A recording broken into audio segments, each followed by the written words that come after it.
Assalamualaikum warahmatullahi wabarakatuh.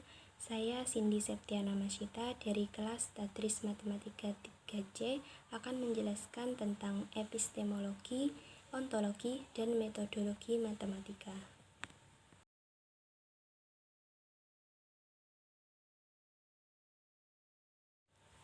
Pembahasan yang pertama yaitu epistemologi matematika. Epistemologi matematika merupakan cabang filsafat yang berhubungan dengan pengetahuan matematika.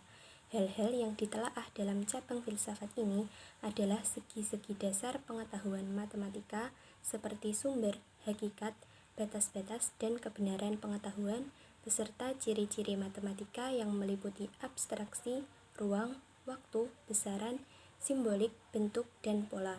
Epistemologi membagi kebenaran menjadi tiga, yaitu kebenaran epistemolog, kebenaran ontologis, dan kebenaran sematis.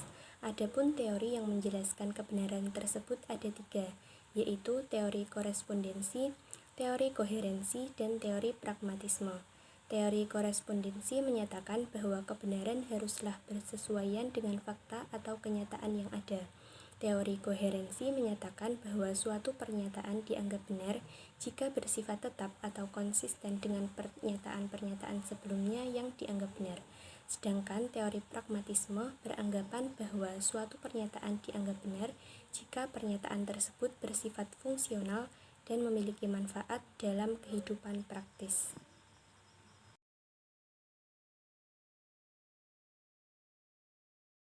Selanjutnya, ontologi matematika.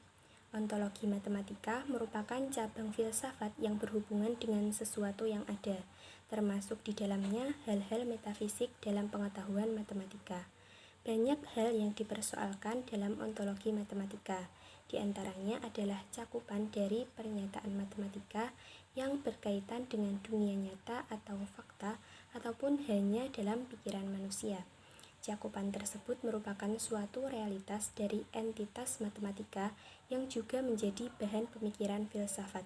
Sejarah mengatakan bahwa para ahli filosofi dan ahli matematika pada zaman dahulu mempergunakan matematika sebagai alat dalam melakukan suatu pekerjaan ataupun menyelesaikan masalah.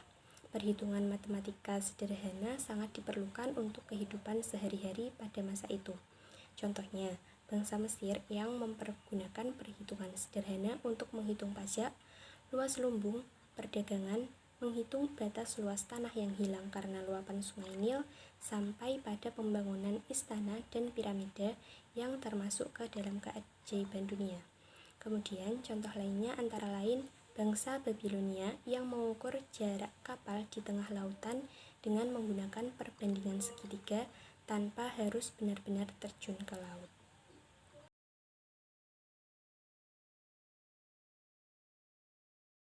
Kemudian pembahasan yang terakhir yaitu metodologi matematika. Metodologi matematika adalah kumpulan cara-cara, rumus-rumus, dan kaidah-kaidah yang digunakan dalam matematika. Terdapat tiga metode dalam metodologi matematika, yaitu metode deduksi, metode induksi, dan metode dialektika. Metode deduksi adalah suatu metode berpikir yang menarik kesimpulan dari prinsip-prinsip umum yang kemudian diterapkan pada sesuatu yang bersifat khusus. Metode induksi, sebaliknya, menarik kesimpulan dari prinsip-prinsip khusus, kemudian diterapkan pada sesuatu yang bersifat umum.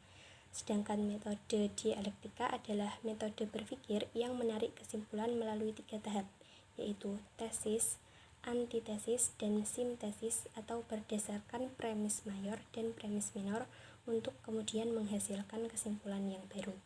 Pokok-pokok penting dalam metode matematika adalah aksioma, definisi, dan teorema.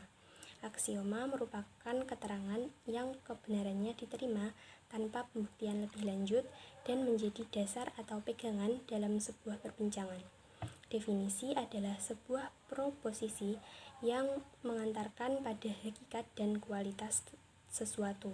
Adapun teorema adalah suatu penemuan bentuk, pola, atau rumus matematika yang baru dan bisa dibuktikan berdasarkan aksioma-aksioma dan definisi-definisi secara logis.